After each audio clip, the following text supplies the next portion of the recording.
If you've been sowing seeds, then there'll come a time when your seedlings have outgrown their container and need to be transplanted to a larger pot. But how do you know when your plants need to be moved to a larger container?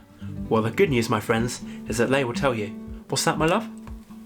You want me to do what? Okay, maybe not literally, but right here there are 3 signs that this plant needs transplanting. Let me show you what they are, and at the end of the video I'll show you how I go about transplanting seedlings. Sign number 1. You'll start to see some new leaves forming that look very different to the first ones that appeared. For example, on this globe artichoke, these are the true leaves, while this is one of the first leaves. And the first leaves are very similar among plant families. Tomatoes, chili peppers and aubergines, all nightshades, look really similar. The leaves that follow all look very distinct from one another. Many seed packets and growing guides will say something like transplant when big enough to handle, or when some number of true leaves have emerged. Well, that's what these are.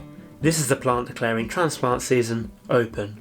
Now, this isn't an alarm bell, so if you haven't got much time, then the plants can stay in this container a little while longer. The second sign that it's time to transplant can be seen at the plant root. Now, if you weren't quick off your marks and left your plant in their cells, then as the plant grows, it will begin to outgrow the container.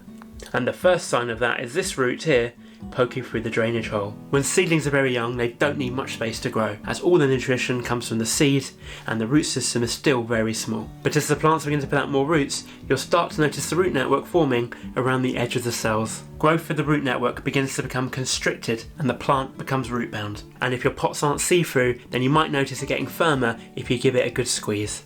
But if the pot does start to get firm, then that is your warning sign and the plant is telling you that it really wants to move.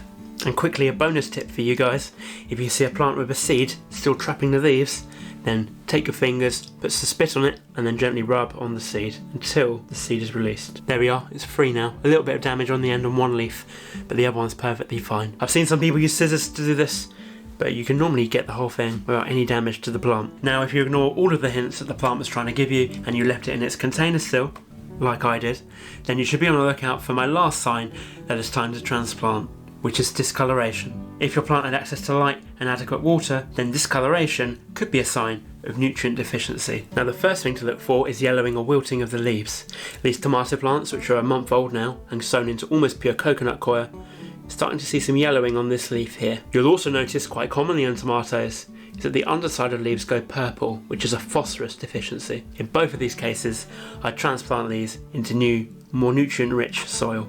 However, it can be very challenging to use discoloration as a way of identifying when a plant needs to be transplanted. For instance, these chili peppers, the stems go purple, and for me this normally means there's too much water in the soil as the plant was growing. Now, these colour responses can vary from plant to plant, so the easiest way is to go online and look up your plant's specific problems. But if you have seedlings that have obviously outgrown their containers, or if you have a root network which is larger than the pots, or if you notice some discoloration of the leaves, which are definitely linked to nutrient deficiency, then it's probably time to think about rehoming your plants. But how do you go about transplanting a seedling from one pot to another? The first thing to do is identify your new pot. In general, you don't want to plant your plants any deeper, so all you're really doing is allowing more space for the root network to expand, which means the next size up is normally a good natural choice.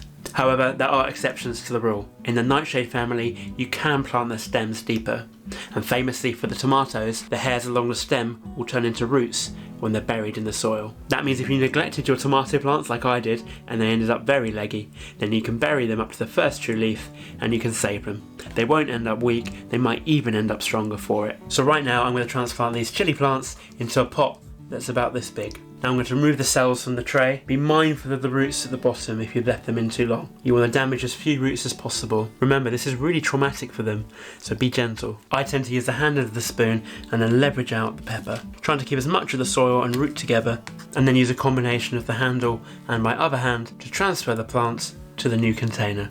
And then just firm in with more soil.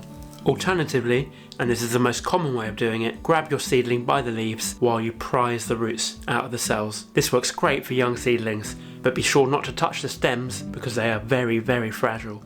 A natural transplanted seedling, give them a bright spot to grow on, and as the weather warms up, you can take them outdoors during the day to harden them off before finally planting them in the ground.